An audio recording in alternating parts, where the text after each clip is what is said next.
In this quick video, we're going to take a look at adding a chart with studies in ProphetX. I'm going to go ahead and go to a new page, and we go up to the charts menu, click on chart. That opens up our blank empty chart. So down in the bottom left hand side we enter the symbol. I'm going to take a look at crude contract. So QCL at 1. At 1 denotes that it's going to be the prompt month contract, which means this chart will never expire. It will just roll over each month automatically. Hit enter, and there's our chart. Notice our chart's very mouseable. I can pick it up and move it around. I can go to the y-axis and move it up and down. I can go to the x-axis and move it left and right. Now, after you move the chart around like that and you want to reset it, just hit the enter key and it resets it back to the floating x and y coordinates.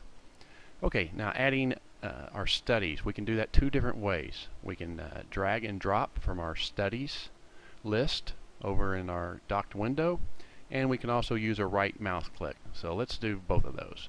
Let's go over to our docked windows, point to our studies.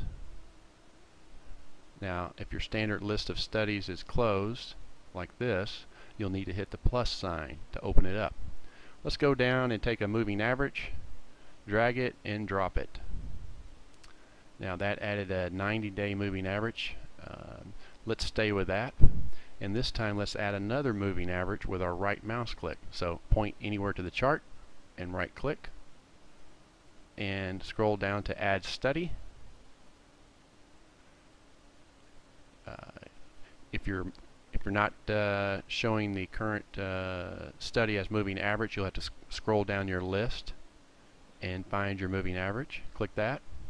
Now let's change the properties. Okay, so hit the properties button and go in and let's change that from a 90 to let's say a 30-day moving average and hit OK.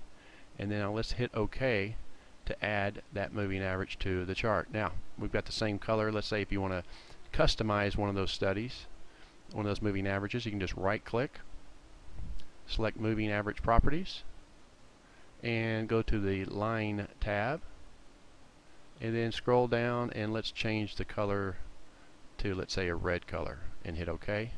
And now our study's changed to a red line. Let's add another study. Let's go over to our studies list again. Let's scroll down and add a stochastics oscillator and drag and drop that onto your chart. Notice that one added that study to a new stack.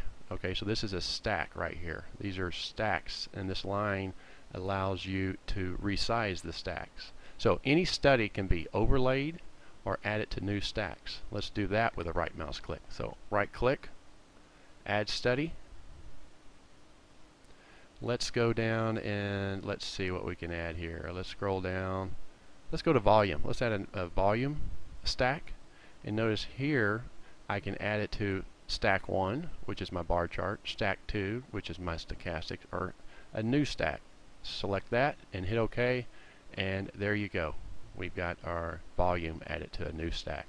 And that concludes this quick video.